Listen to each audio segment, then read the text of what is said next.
So Yuri got a new job now. Drop a comment. If you're an experienced editor and you want to be a mod, let us know. Yuri's gonna not mod shit. He's gonna just let it run rampant. Yeah, I don't know. The Reddit's insane. It's funny, but it's also insane. Speaking of running rampant, man, you got your new host here, man. Oh my god. Let's talk about this crazy, custard. man. So, all right. Squeak on it. Let me Squeak on squeak it. on this for you guys. So, Flakko recently did an episode where he talked a bunch of shit. He talked to Bandman Kevo's manager on the phone, and they got into a bunch of dirt about 16SHOTEM. 16SHOTEM hits me up right away, says they lying on my name. Like, he wasn't, like, totally pissed about me having somebody on the platform talking so reckless about him, but he definitely wanted to say his piece. So I said, okay, can I get you on a podcast with Flakko? He said, I feel like he was a little bit cautious about it because this is the exact dude who had just been shitting on him. But he says, okay, so you I'll set do this it. up. Now, my schedule, I'm only in town for a couple of days. So I had to be like, all right, are you down to do it with somebody else? I was thinking about asking T-Rail. T-Rail's in Texas. I'm like, maybe I'll hit AD up. Let's see if AD... And it's not that I was looking for somebody to be like security in the room, which I had heard discussed that like AD was there as security. That's not... it never even crossed my mind that anything violent could happen in this situation. I just thought... Oh, really? If AD is there, then maybe he'll be able to at least moderate the conversation and was a good moderator. hopefully keep them from just getting too far left out of pocket in the argument. He was doing a good job at it for the whole hour. He was doing a lot because there was a lot of reining in to do on Flakko because he was so fucking out of control.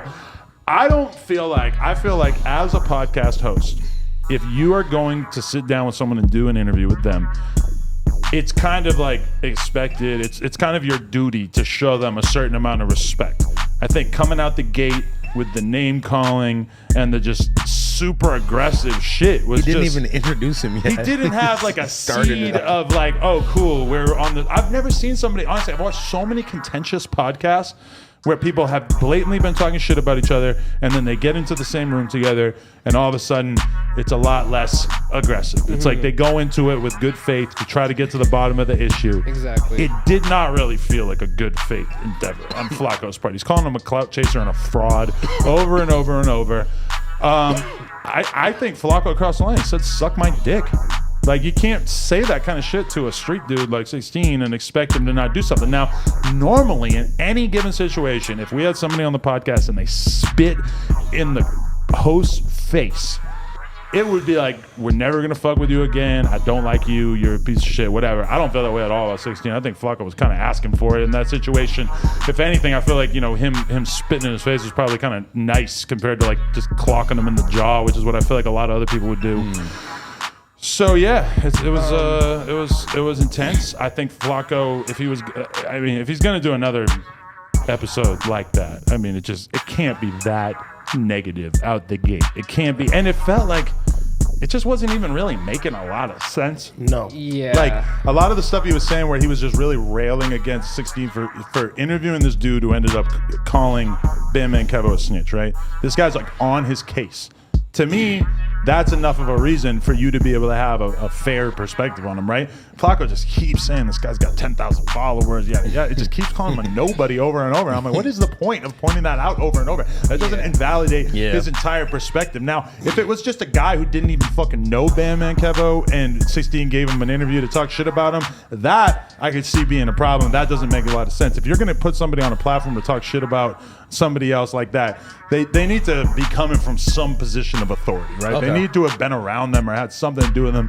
It sounds like he fit that criteria, and Flakko just wasn't trying to hear it at all. And Flakko was kind of acting like it was anything different than what we do here.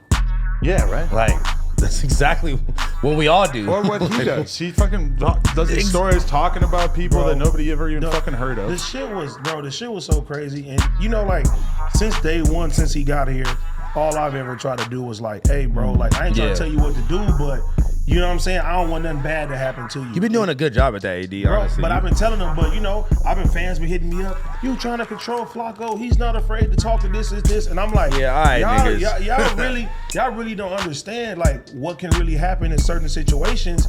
And then yesterday, you know what I'm saying? I seen a totally different person than I know. Like, if Flakko came on here and he was just wanting to speak his opinion, you know what I'm saying?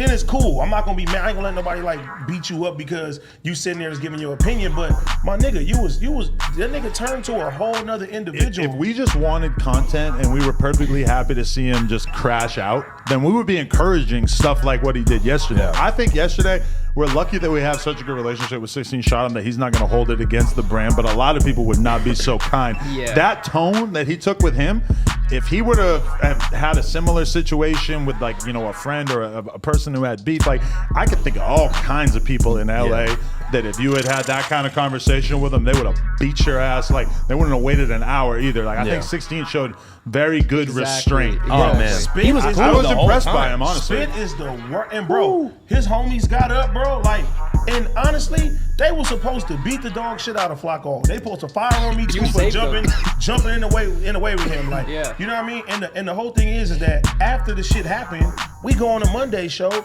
Everybody's acting like we hating. They like, hey, niggas hitting me. AD, you hating on Flakko? You afraid Bro, he's gonna get more popular than you? You this and this and this and that. And then they see the interview now. Everybody's like, oh, you guys was you woo. I'm like, man, you know what? I jumped in front of that man. You feel me? Yeah. I didn't have to do that You shit. did do that. You know put what him I'm behind saying? you. Bro, I literally put him behind me. And Yeah. bro, that nigga 16 apologized. He was like, man, I didn't mean to do this shit. He was on his way out. Flakko was like, watch, nigga. Watch, just watch. He comes back like, what you mean watch? Like, what did you want? So now, since that happened, everybody's saying, oh, yeah, I want Flakko to talk, I want him to do whatever. AD is washing his hands. Do not ask me to moderate with that nigga no more. You feel me? That's fair. You taking a stance. I'm out. If you want to say something, I'm not gonna warn that nigga no more. I'm not gonna put a muzzle on him. Yeah. Nigga, if whatever he do is on him. If somebody running this motherfucker and crack his helmet, I'm gonna sit there and watch. Be like, I tried not to. I'm not. Like he did to Twisty. I'm not. Oh my god. But I'm not doing it no more, bro. Because even if, like, let's say, bro, like, if I didn't help him in the situation, niggas would be like, AD, you wrong for You're damned if you do, damned if you that. don't. That's what I'm saying. The- So the- now, the crazy I thing wash about my it hands. is that normally when you get a person on the channel, they're a little reserved. They haven't been on camera that much, etc. So it's like you kind of have to encourage them to get out of their shell. Like with certain people, you're kind of pushing them, like have more of an opinion, have more of a take. Yeah. With him, it's a total opposite. And I've never really had this problem before where his takes are already so extreme that you find yourself having to kind of reel him back in. And like, for instance, I don't want to say who, but you guys were talking on the Monday show about a certain magazine cover and a certain editor from the magazine. And he tells me right away about what he's planning on saying about her as a white woman in the hip-hop industry.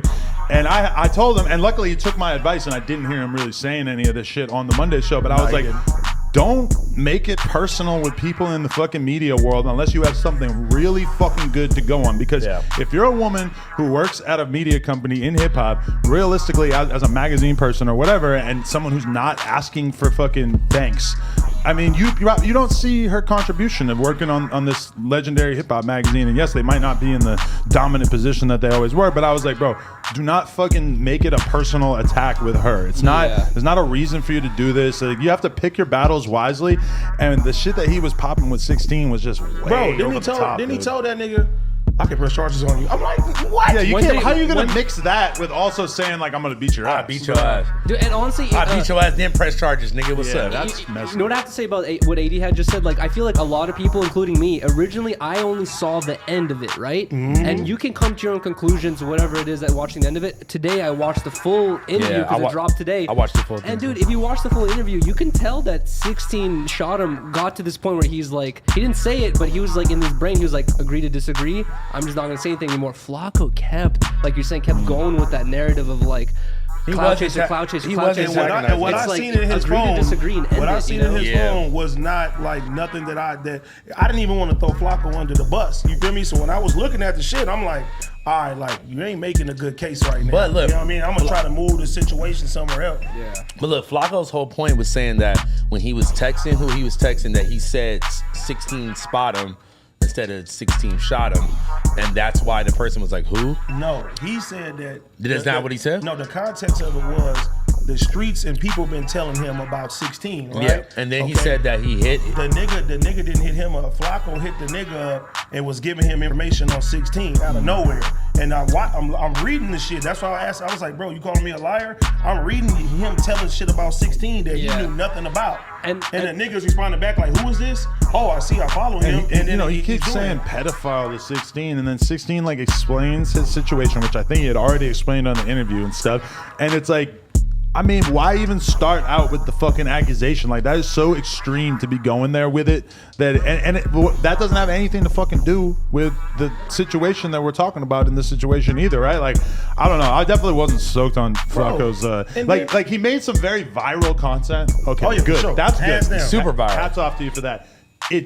It could have been viral without having to be that aggressive and negative. You think he would have went that viral if it didn't happen like that? There's certain people that he could do that to, where it might have to be like a real, like, do we feel like it's fair for this guy to be representing the brand on camera? What I keep going back to is I keep thinking about the early days of Everyday Struggle, when I saw Joe Budden spaz the fuck out on Lil Yachty, when I remember like Academics was basically just getting schooled by Joe Budden left and right before he really kind of blossomed into his own person as a podcaster. There's a lot of growing that a podcaster has to go through, and I'm just hoping that he can look at this and be like, oh, I'm not gonna make that same mistake But again. bro, but then like you asked him, did he make a mistake?